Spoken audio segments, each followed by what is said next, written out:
Hello friends. तो आज हम लोग बैंक निफ्टी में जो 25 जुलाई को जो भी मोमेंटम आया अपन डाउन साइड का, उसके पीछे का साइकोलॉजी क्या था, उसमें रिटेल्स ने किस तरीके से काम किया होगा और अपन इंस्टीट्यूशंस हैं जो उन्होंने किस तरीके से मार्केट में ट्रेड किया होगा, तो उसको समझने की कोशिश करेंगे। तो सबसे पहले हम समझ लेते हैं कि जो प्रीवियस डे में जो कारोबार हुआ उसमें हमें जो स्टॉप लॉस है वो कहाँ कहाँ मिल सकते हैं। तो अगर आप यहाँ पर देखें तो जो हमें जैसे इस रेंज का ब्रेकआउट आया तो यहाँ पर किसी ने बाई किया होगा। ठीक है, इसको थोड़ा कम कर लेते हैं। ठीक है, यहाँ पे बाई किया होगा किसी ने, इट मीन हमें यहाँ पे स्टॉप लॉस मिल सकते हैं। उसके फर्दर जैसे ये डाउन आके दोबारा ऊपर गया तो यहाँ पे भी हमें स्टॉप लॉस मिल सकते हैं। और यहाँ पे उसके बाद यहाँ पे जो सेलिंग आई है, ठीक है, जो क्लोजिंग पे जो हमें बायर्स मिलेंगे वो मिलेंगे कहाँ, फर्स्ट सेकंड, यहाँ पे बायर्स मिलेंगे। जो थर्ड टाइम हमें क्या सेलर्स मिलेंगे। सेलर्स कहाँ मिलेंगे, जो हमारे ऊपर की लेवल से जो सेलिंग आई थी मार्केट में, जो प्रॉफिट बुकिंग आई थी। तो अगर आप उनको देखें तो यहाँ पे जो सेलिंग आई है जैसे इसका ब्रेकडाउन हुआ है, ब्रेकडाउन होने पे सेल ही आएंगे, क्योंकि यहाँ पे स्टॉप लॉस रखे होंगे यहाँ पे। और जहाँ पे जो क्लोजिंग हुई है यहाँ पे बायर एंड सेलर्स हमें क्या होता है, दोनों ही अवेलेबल होते हैं। तो आई होप कि आपको क्या हो गया कि स्टॉप लॉस कंफर्म हो गए होंगे कि कहाँ कहाँ पे स्टॉप लॉस लगे हुए थे मार्केट में। तो उसके बाद जैसे ही आज मार्केट में ओपनिंग हुई, ओपनिंग होने के बाद क्या हुआ, मार्केट में एक ह्यूज कैंडल आई।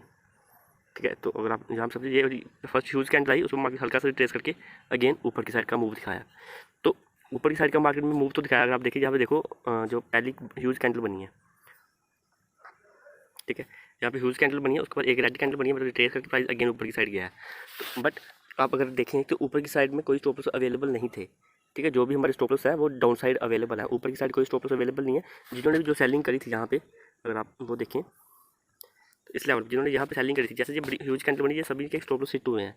हिट होने के बाद इन्होंने अपनी पोजीशन क्या किया, मार्केट रेट पे निकाला, जिसकी वजह से ये काफ़ी बड़ी कैंडल जो हमें देखने को मिली है। तो उसके बाद हल्का सा मार्केट ऊपर गया। अगर आप देखो ऊपर राउंड लेवल है जो हमारा 37,000, ठीक है, 37,000 का क्या है, हमारा राउंड लेवल है, साइकोलॉजिकल लेवल है। यहाँ पे आप पता होगा कि जो काफ़ी सारे लोग हैं जो इस लेवल पे कोले वगैरह शॉर्ट करके बैठे हुए होते हैं। ठीक, अगर तो मार्केट देखो, मार्केट ने डायरेक्ट इस लेवल को अप्रोच किया, अप्रोच करने के बाद सेलिंग दिखा दी। ठीक है, तो पॉसिबल ये भी था कि मार्केट यहाँ से थोड़ी सी रिट्रेसमेंट करके यहाँ से अगर इसका ब्रेकआउट देता, तो जिन्होंने 37,000 की क्या करी हुई थी, कोले शॉर्ट करी होती थी, वो सारे के सारे ट्रैप हो जाते। ठीक है, तो ये पॉसिबिलिटी भी बन सकती थी आज मार्केट में, बट मार्केट ने क्या किया, 37,000 को ट्रैप करने की बजाय मार्केट ने जो बायर्स थे, ठीक है, जो काफ़ी टाइम से अगर आप देखेंगे लगभग 4 से 5 दिन से, मतलब लगातार काफ़ी दिन से मार्केट में कंटिन्यूसली बाइंग ही आ रही थी। तो सभी को यही लग रहा था कि मार्केट ऊपर ही जाएगी। तो आज भी मार्केट ने जैसे ओपनिंग हुई तो काफ़ी ज़्यादा क्या किया, मार्केट ने ह्यूज कैंडल बनाई और बायर्स को क्या किया, अटैम्प्ट किया मार्केट में। ठीक है, बायर्स को किया कि ब्रेकआउट, मतलब प्रीवियस डे का ब्रेकआउट आ गया है, बाई करो, सभी ने बाई किया होगा, रिट्रेसमेंट भी होगी, उसके बाद ब्रेकआउट बाय। ठीक है, 37,000 का रेजिस्टेंस फेस किया मार्केट ने हल्का सा। तो ये तो बायर्स की साइकोलॉजी थी कि मार्केट लगातार कंटिन्यूसली क्या कर चल रहा था, बाइंग साइड पे ही चल रहा था, जिसकी वजह से बायर्स क्या थे, ज़्यादा कॉन्फिडेंस थे। तो सेलर्स अगर आप देखिए तो जब जितने टाइम से मार्केट ऊपर चल रही थी तो वो तो ऑलरेडी हर रेजिस्टेंस पे शॉर्ट कर ही रहे थे। ठीक है, जैसे जैसे कोई भी रेजिस्टेंस आता था मार्केट में वो क्या कर रहे थे, शॉर्ट कर रहे थे।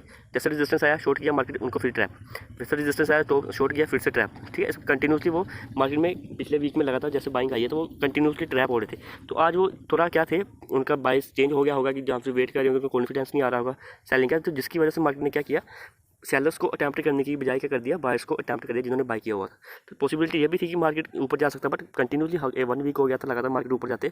तो मार्केट ने आज क्या किया, जो रिटेलर्स थे जो बाइंग कर रहे थे, जो सेलिंग कर रहे थे, उनको ट्रैप करने की बजाय जो बाई कर रहे थे आज उनको मार्केट ने पकड़ लिया। ठीक है, जैसे मार्केट 37,000 का रेजिस्टेंस फेस किया, ऊपर की साइड कोई स्टॉप अवेलेबल नहीं थे इसके अलावा कोई और भी, तो इसका ब्रेकआउट दिया, बायर्स को अटैम्प्ट कर दिया, बायर्स ने बाई किया, तो कंटिन्यूसली मार्केट ने उसके बाद क्या दिखा, वो डाउनफॉल देखने को मिला। तो ये डाउनफॉल अगर आप देखिए कहाँ तक आया, तो अगर आप देखें मार्केट किन किन सेलर्स को ट्रैप, बायर्स को ट्रैप किया, तो जो प्रीवियस डे पे जिन्होंने भी बाइंग की हुई थी, ठीक है, अगर आप देखें इस लेवल तक, यहाँ पे बाई की, ये भी मार्केट से बाहर कर दिया, यहाँ पे जिन्होंने बाई की थी ये भी मार्केट से बाहर कर दिया। तो मार्केट ने कंटिन्यूसली सेल ऑफ दिखा दिया, इन सभी को मार्केट ने क्या कर दिया, मार्केट से बाहर कर दिया। ठीक है, तो यहाँ तक का मूव तो आपको समझ आ गया कि किस तरीके से है। तो अगर उसके बाद देखें तो उसके बाद मार्केट ने क्या किया, यहाँ पे हल्का हल्का क्या किया, एक रेंज बनाना शुरू कर दिया। अगर आप यहाँ पे देखिए, ठीक है, तो यहाँ पे सपोर्ट लाइन लगाते हैं हम, ट्रेड लाइन इस तरीके से। ठीक है, तो उसके फर्दर इस तरीके से लगेगी यहाँ पे। ठीक है, हाँ, तो इस तरीके से मार्केट एक रेंज में चलना शुरू हो गया। तो जब रेंज में मार्केट चलता है तो अगर आप देखते हैं कि काफ़ी ज़्यादा डिटेल्स क्या करते हैं, वेट करते हैं कि ब्रेकआउट किस साइड आएगा। तो जैसे मार्केट ने ऊपर की साइड का ब्रेकआउट दिया, अब देखो कितनी यहाँ पे रेंज में घूम रही थी मार्केट, तो कैसी कैंडल्स बनी है, सीधी बनते बनते मार्केट ने सीधा ब्रेकआउट दे दिया। तो काफ़ी सारे तो रिटेलर्स मार्केट में ट्रैपिंग में आ गए होंगे कि मार्केट ने ब्रेकआउट दे दिया, ओवरऑल मार्केट बुलिश है तो चलो बाय कर लेते हैं यहाँ पे। तो जैसे उन्होंने यहाँ पे बाय किया, स्टॉप लॉस यहाँ कहीं पे रखे होंगे नीचे में, तो मार्केट ने क्या कर दिया, सभी को मार्केट से बाहर कर दिया। ठीक है, तो मार्केट ने अगर क्या करती है, मार्केट अगर फॉर एग्जांपल मार्केट ने ऊपर की साइड जाना है, ठीक है, मार्केट में ऊपर की साइड जाना, तो क्या करेगी मार्केट? आपको लेके जाएगी साथ में? बिल्कुल नहीं लेके जाएगी। अगर वो आप सभी को लेके जाएगी मार्केट में, तो फिर वो प्रॉफिट कैसे कमाएंगे? ठीक है, तो मार्केट क्या करती है, पहले सभी को मार्केट से, अगर ऊपर जाता तो ऊपर वाले को निकालेगी, अगर नीचे जाता तो नीचे वाले को निकालेगी, उन सभी को मार्केट से बाहर करके फिर अकेली मार्केट एक साइड चलती है।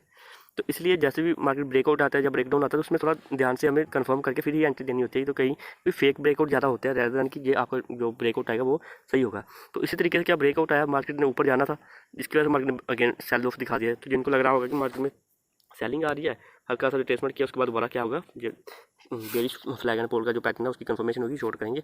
ठीक है, तो वैसा तो हुआ नहीं। मार्केट ने क्या किया, बायर्स को बाय साइड का क्या कर दिया, ब्रेकआउट किया, बायर्स को अटैम्प्ट किया, बायर्स ने बाद में स्टॉप लॉस हिट कर दिए। जैसे वो सेलिंग की सोचे होंगे, तो बाद में मार्केट ने कंटिन्यूली अपसाइड का मूव दिखा दिया। जैसे हल्का सा अपसाइड का मूव दिखाया मार्केट ने, लाइक कि यहाँ पे इसलिए ट्रेंड का ब्रेकआउट आया, तो जैसे जिन्होंने कंटिन्यूली सुबह से शॉर्ट करे थे, फिर उनके स्टॉप लॉस हिट होने शुरू हो गए। तो जैसे उनके स्टॉप लॉस हिट शुरू हुए, तो मार्केट में अपसाइड देखने को मिला काफ़ी अच्छे तरीके से। ठीक है, तो जैसे ये मार्केट में अपसाइड मूव आता है, देखो ये कंटिन्यू अपसाइड मूव आया, तो ये स्टॉप लॉस हिट होते हैं मार्केट में। उसके बाद मार्केट में हल्का हल्का ये प्रॉफिट बुकिंग हुई है बाद में। ठीक है, कि जिन्होंने यहाँ पे कई प्रॉफिट कमा लिया, उन्होंने प्रॉफिट बुकिंग करके गए हैं। जहाँ अगर आप देख सकते हो कल के दिन के लिए क्या किया मार्केट में, स्टॉप लॉस क्रिएट करे हैं।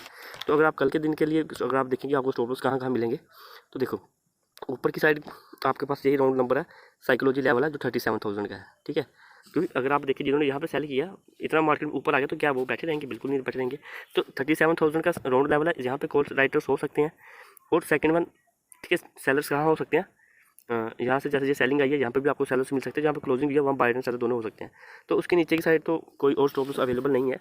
तो अगर कल कैसे भी मार्केट ओपन होती है, अगर मार्केट इसको थोड़ा सा ऊपर जाके जाके अगर आप देखें, कल ओपनिंग हुई मार्केट में, ठीक है, मार्केट ने ये सेलर्स इनको अटैम्प्ट किया, उसके बाद रेजिस्टेंस से पहले एक हल्का सा ट्रेस किया, तो उसके बाद जैसे मार्केट ऊपर जाने लगे, तो हम क्या करेंगे, बाय साइड का ट्रेड एग्जीक्यूट करेंगे। क्यों करेंगे? क्योंकि ये 37,000 पे लोग जो बैठे हुए हैं, मार्केट इनको निकालने के लिए कोशिश कर सकता है। क्योंकि मार्केट ने ऑलरेडी सेलर्स को आज बेनिफिट दे दिया है, तो कल उम्मीद है कि ना ही दे बेनिफिट, तो मार्केट अगेन अपना जो प्रीवियस ट्रेंड है उनको कंटिन्यूस कर सकता है। जहाँ से डबल टॉप लगा के, जहाँ हल्का सा ब्रेकआउट देके इनको बाहर निकाल के 100-100 तक जाके, उसके बाद दोबारा अपना डाउन साइड में कन्वर्ट हो सकता है। तो अभी तक ऐसे ही है मार्केट में, तो यही साइकोलॉजी है। तो आई होप कि आज का आपको समझ आ गया होगा। ठीक है, तो आज का यही था मार्केट में। Thank you.